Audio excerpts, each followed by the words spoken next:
Hello, everyone. Today we're continuing our discussion of functions with function values for algebra and graphs. So from graphs, as we have seen, a function may be represented as a set of ordered pairs, table, mapping, or graph. In each case, x is paired with a unique y, or one and only one y. Often the relationship between x and y is its corresponding y can be represented as an algebraic expression or a function rule, an equation. So consider the function represented by 3x plus 5. For each x, the corresponding y value is 5 more than 3 times the x value. Note that for each x value, there is only one possible y.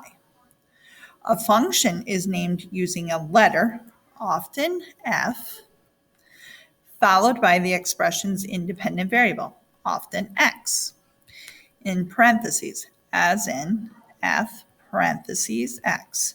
This is read f of x.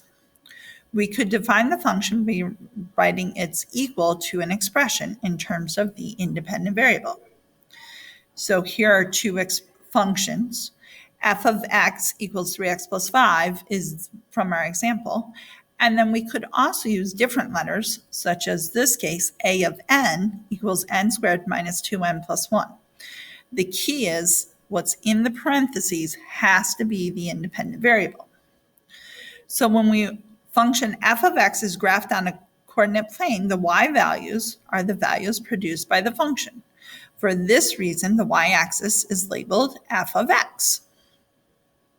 So when we graph f of x equals 3x plus 5, it's graphed as the line y equals 3x plus 5. Therefore, f of x equals y. A function's value, f of x for a given value of x, can be determined by finding the value of the point x comma y for the given x on the graph. Example, f of x equals 3x plus 5, remember, is our line over here. If I want to find f of negative 1, I'm going to go to negative 1 on the x-axis and up to the graph, and I see that that's the point negative 1, 2. Therefore, f of negative 1 equals 2. So now I want to find f of 0, so I'm going to go to 0 on the x-axis and go up to the line, and I see that that's the point 0, 5. So f of 0 equals 5. I want you to pause and try the next two on your own. Okay, so you figured out that f of negative 3 is this point right here. So that's the coordinates negative 3, negative 4. So f of negative 3 equals negative 4. And f of 1 is this point right here. So f of 1 equals 8. Using algebra. We saw that the section above, we can find the value of f of x for any given x by looking at the graph. More frequently, however, we will be using the function's definition, the mapping rule, the equation. We can use f of x for a given value by substituting and evaluating. So for the function f of x equals 3x plus 5, we know that f of negative 1 equals 2. Well, we can do this by substituting negative 1 for x, so it becomes 3 times negative 1 plus 5. We simplify that 3 times negative 1 plus 5 and find out it equals 2. So here again, my function rule is negative 4x plus 7. So when I'm finding f of 2, I'm going to substitute the 2 for the x, so it's negative 4 times 2 plus 7. I only simplify the part on the right. I do not do anything with the f of 2. That's saying the function of the value 2. So negative 4 plus 2, or negative 4 times 2 is negative 8 plus 7 is negative 1.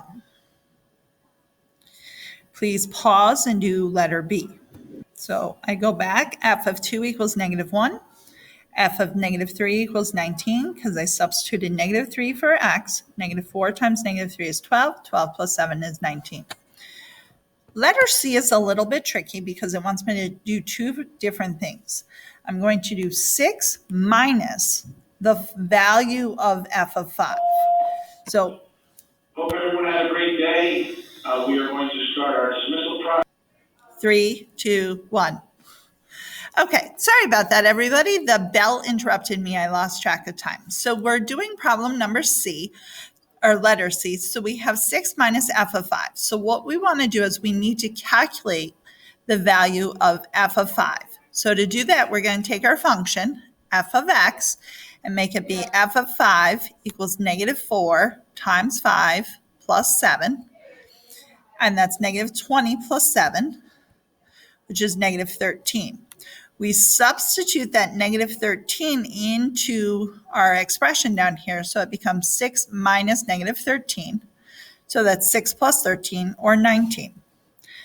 The last thing we're going to learn how to do is to evaluate a function at a given expression by replacing the variable in the original function with the expression, using parentheses to avoid any errors.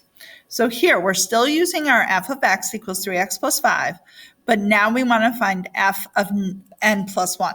So what we're going to do is we're going to take that n plus 1 and substitute it in parentheses for any of the x's. So it becomes f of n plus 1 equals 3 parentheses n plus 1 close parentheses plus 5. We can then simplify that using our distributive property. So that's 3n plus 3 plus 5, which is 3n plus 8. So we have 2 practice problems to do. First, we have if h of x equals negative 2x minus 1, determine h of negative n plus 5. So we're going to take the negative n plus 5 and substitute it for the x. So h of parentheses negative n plus 5 equals negative 2 parentheses negative n plus 5 close parentheses minus 1. I want you to pause and finish this and come back. So h of negative n plus 5 is equal to 2n minus 11.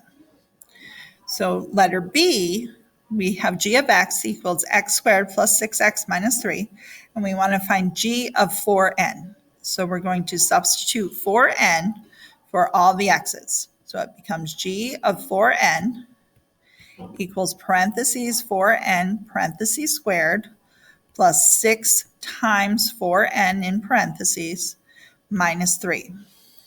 Now we have to remember when we're squaring 4n that we need to square both the 4 and the n. So 4 squared is 16, n squared is n squared. Plus 6 times 4n is 24n minus 3, and that's as simplified as that problem can get. If you have any questions, please bring them to class tomorrow.